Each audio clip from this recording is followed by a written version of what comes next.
Welcome back, everyone, to Echoes of Ihsan, a show where we take these deep dives into all these fascinating Islamic sources. That's right.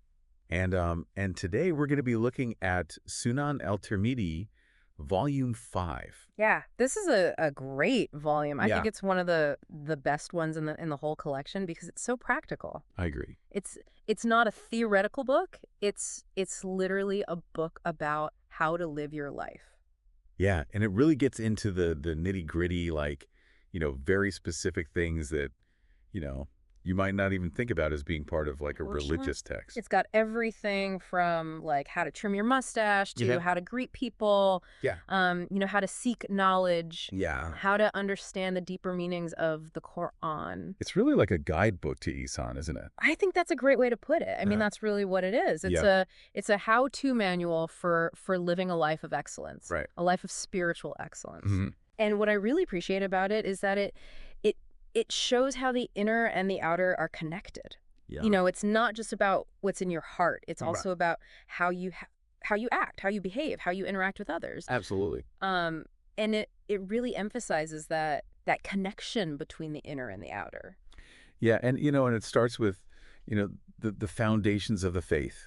The belief in Allah, the importance of prayer, Right. the emphasis on good conduct and kindness. Yeah, those are like the core tenets, Yeah. the foundational principles. Right. And one of the things that this book really drives home is that you can't have one without the other. You Right. can't have faith without action. Hmm. It's like a tree. You've got the roots, Yeah. which are your beliefs, and then you've Right. got the branches and the leaves and the fruits, Right. which are your actions. Yeah, and there's that beautiful hadith that says that the believer with the most complete faith is the one who is best in conduct, Right. the kindest to his family. That's such a powerful hadith. Yes. It's really emphasizes that point that, faith is not just about what you believe. Right. It's about how you live your life. Absolutely. It's about your character. Yeah. It's about your interactions with others, Mhm. and especially your interactions with your family, Yeah. because those are the people who are closest to you, Yeah. and they're the ones who are most affected by your character and your actions. Right. And the text, it doesn't shy away from the consequences of, straying from those core pillars. Right. Like what happens when we neglect prayer? Yeah. There's a hadith that states that abandoning prayer is a step towards disbelief, Wow. which is a pretty staunch warning. Yeah. It's not just that you're missing out on some blessings. Right. It's that you're actually putting your faith at risk by neglecting this fundamental pillar of Islam. And I remember that there's a hadith Oh, about yeah. tasting the sweetness of faith. Yeah, that's one of my favorites. Yeah. It's such a beautiful hadith. And it really gets to, the feeling of what it means to believe. Right. It's not just about following the rules. Yeah. It's about having a real connection with Allah Mm-hmm. and experiencing that sweetness, that joy that comes from knowing Allah and loving Allah. And so it goes even deeper than that, right? It- It talks about, Iman and how Yeah. that's impacted by Yes. our actions. It talks about major sins Yeah. and how major sins can actually hinder your iman. So it's They like, can create a barrier Yeah. between you and Allah. okay. And it's not about being perfect. Right. Nobody's perfect. Mm-hmm. But it's about, recognizing that our actions have consequences, Yeah. and that the things that we do, the things that we say, the things that we think, they all have an impact on our spiritual state. Right. So if we want to experience that sweetness of faith, Yeah. we need to be mindful of our actions, Mm-hmm. and we need to strive to do what is pleasing to Allah. It's that constant process of refinement, isn't it? Yeah, it's a journey. Mm-hmm. It's a lifelong journey. And speaking of guidance, the Yeah. text, it also, goes into detail about social interactions and, Yeah. and specifically It does. with giving salam. Salam is so important in Islam. It is. It's more than just a greeting. Yeah. It's an act of worship. Mm. It's a way of spreading peace Yeah. and fostering brotherhood and sisterhood. It's really amazing how, such a simple act is given so much weight. It's profound. Mm. And it's not just about the words. Mhm. It's about the intention behind the words. It's Mm. about recognizing the inherent dignity of every human being Mm-hmm. and greeting them with peace. I can just imagine, Yeah. walking into a room Yeah. and greeting everyone Right. with Assalamu alaikum, Yeah. peace be upon you. Right. And it just creates this atmosphere of peace and respect and brotherhood and sisterhood. It's like extending a hand of Mm. peace Yeah. and Yeah. recognizing, our shared humanity, Absolutely. right? That's what it's all about. And it's interesting how, the text also talks about, Yeah. giving salam in different situations. It does. Yeah. Yeah. It's not a one size fits all kind of thing. Right. It's context specific. So, Right. for example, greeting young people with salam is a way of, instilling in them Right. values of respect Yeah. and recognizing their presence in the community. Which reminds me of that hadith where the Prophet Muhammad, peace be upon him, said, Oh, yeah. he is not one of us who does not show mercy to our young ones and respect to our elders. That's a beautiful hadith. And it really highlights, the importance of treating everyone with respect, regardless of their age and their status in society. And it talks about greeting women. Yes, right? it does. And ensuring, that the interactions are respectful. Right. It provides guidelines for how to interact with women in a way that is Islamically appropriate. Yeah. And that is, mindful of the modesty and the decorum that Islam teaches. And I think it's fascinating that it talks about, Yeah. greeting non-Muslims as well. Yeah. Maintaining that Yeah. distinction, Right. but also treating them with respect. Yeah. It's a delicate balance, Yeah, but it's an important one. it is. Because, we want to be, true to our faith. We Yeah. want to uphold our values and our traditions. Mhm. But at the same time, we want to be respectful of others. Yes. And we want to build bridges of understanding. Yeah, and so it's not just about, the words, but it's about understanding the spirit of salam. It is. Yeah. It's about the intention behind the words. Yeah. It's about the impact that it has on the person that you're greeting Absolutely. and on the overall atmosphere Right. of the community. So it's about consciously, cultivating a culture of peace. It is. Arjuna? And it starts with our everyday interactions. It Yeah. starts with the way that we greet each other. It Yeah. starts with the way that we treat each other. Absolutely. And from fostering peace in our interactions. Let's turn to another crucial aspect of Islamic life, and that is the pursuit of knowledge.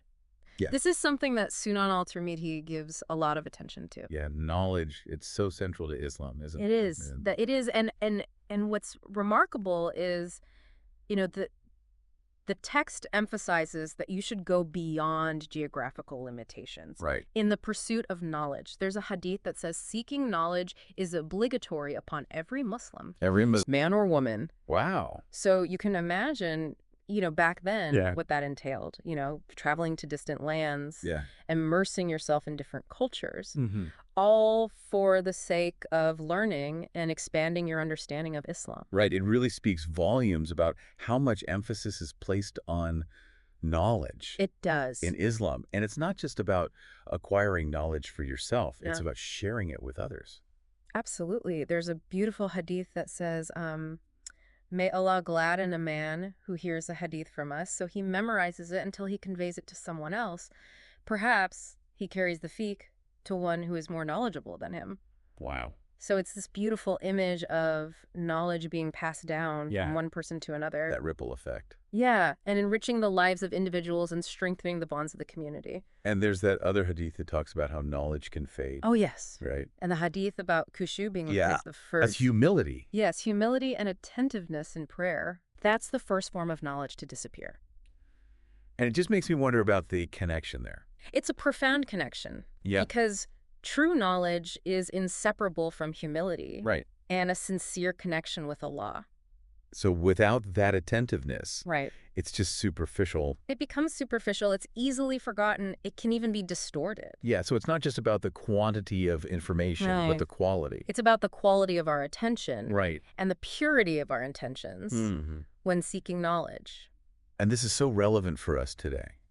It is. Right, with this information overload. Absolutely. We are bombarded with information Yeah. from all sides. Okay. And it's so easy to get lost in the noise. Right. So we need to cultivate that inner discernment, Yes. that ability to filter through the noise. And find what is true. And find what is beneficial. Yeah. And find what will nourish our souls. And now moving from the realm of knowledge, Yeah. the text also delves into the realm of outward appearances. It does. And proper Islamic etiquette. Yes, it provides very specific guidelines on matters of grooming, dress, and interactions between men and women. It's interesting how, these seemingly personal matters are addressed within the framework of Islamic teachings. Well, it's because Islam is a holistic way of life. Right.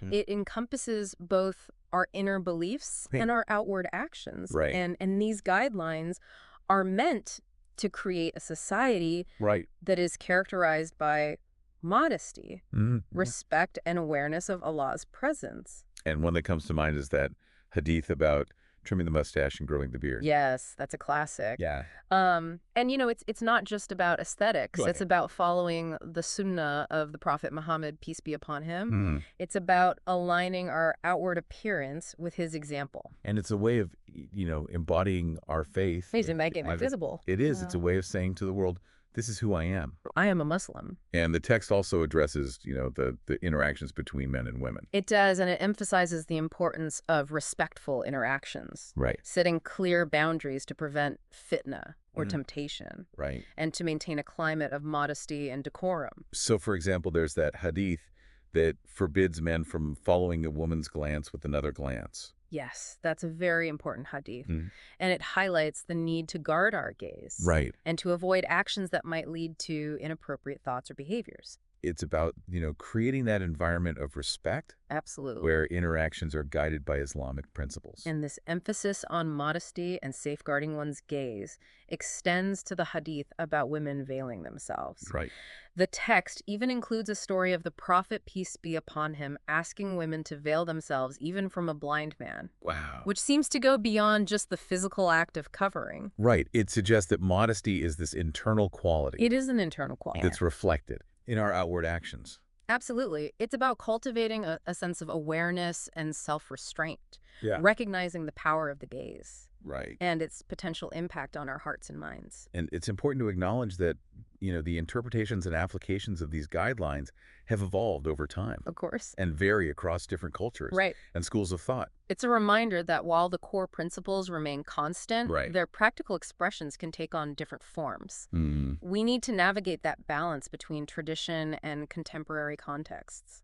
Okay, so let's transition now to one of the most, I think, captivating sections of Sunan al Tirmidhi, Volume 5. Oh, yes. The chapters on tafsir. Tafsir. Which unlock these deeper meanings behind select Quranic verses. This is where it gets really exciting. Yeah, we're going beyond the surface level and really uncovering those layers of wisdom and guidance. And what's remarkable is the rich tapestry of stories, historical context, and interpretations that the text offers to illuminate these verses. One story that really stood out to me was the account of a man fleeing from saying, La ilaha illallah. Oh, yes. There is no God but Allah. That's a powerful story. It is. And it really highlights the Prophet's incredible compassion and understanding in guiding people towards faith. It does.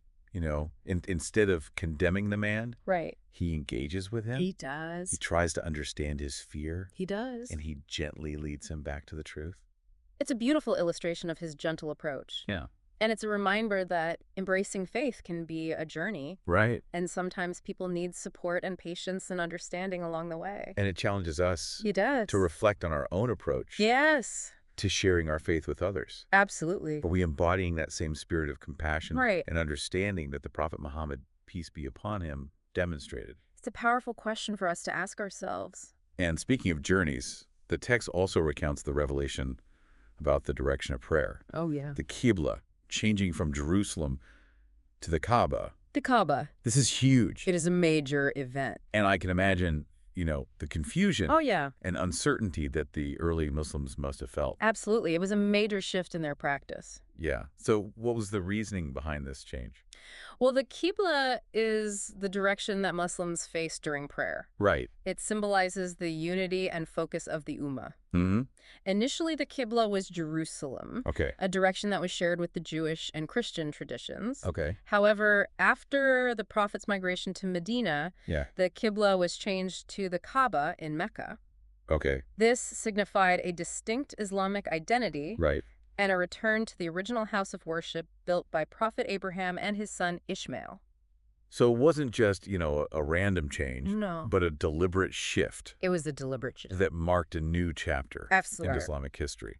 It established Mecca as the spiritual center for Muslims. And it connected Muslims back to the lineage of prophets, Yes. grounding them in their own unique spiritual heritage. It was a pivotal moment. And this shift wasn't without its challenges, right? It was not. Some Muslims struggled to understand and accept this change. I can imagine.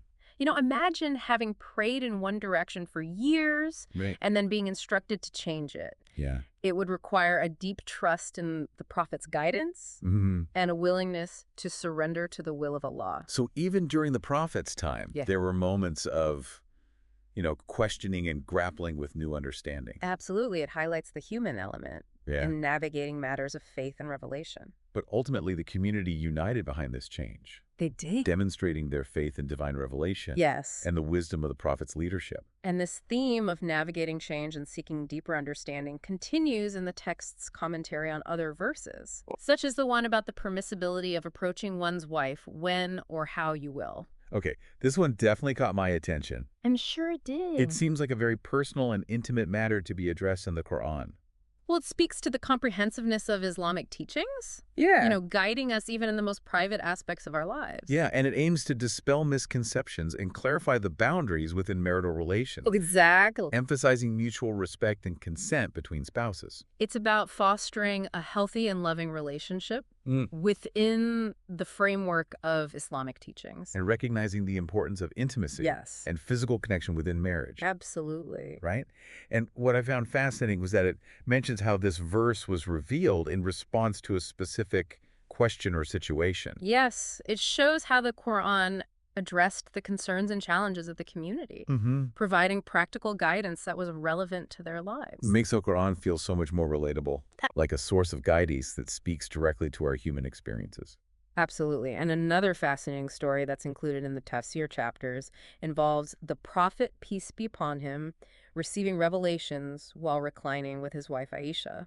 This one is so intriguing It is. because it offers a glimpse into his personal life It does. and humanizes the process of receiving revelation. It shows that even amidst his prophetic mission, Yeah. he lived a life that included marriage, family, and everyday moments of intimacy. And it challenges the notion that spirituality and faith are confined to specific times and places. Absolutely. The divine can touch our lives Mhm. in the most ordinary moments. Right, even amidst the intimacy of a marital relationship.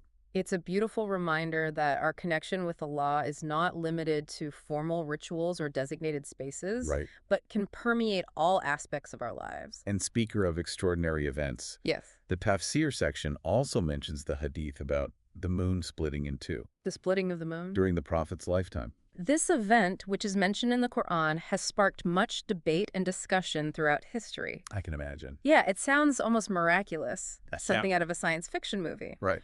While some interpretations view this as a literal event, Yeah. a demonstration of Allah's unfathomable power. Hmm. Others suggest it might be a metaphorical description Okay. of a powerful sign or a future event. So the text encourages us to ponder these different interpretations It does. and contemplate their implications for our understanding of the Quran Yes. and the power of Allah. It's a reminder that some aspects of faith may remain beyond our full comprehension, Right. and that we should approach them with humility and an open mind.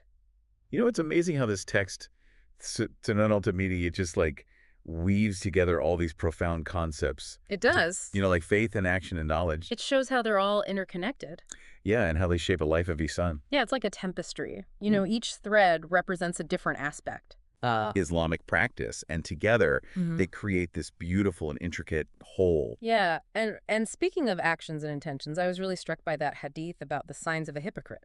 Oh yes, that's a very important hadith. It lists lying and breaking promises and betraying trusts Right. as these key indicators of hypocrisy. It highlights the importance of aligning our outward actions with our inner beliefs. So true faith, it's not just about, saying the right words or going through the motions. Oh, it's about living a life of integrity. Yeah. It's about being trustworthy, Mm-hmm. honest, and upholding our commitments. Even in the smallest of matters. Even in the smallest of matters, Yeah. because our actions speak louder than words. We do. And they can either build bridges of trust and understanding, Right. or they can create walls of suspicion and division.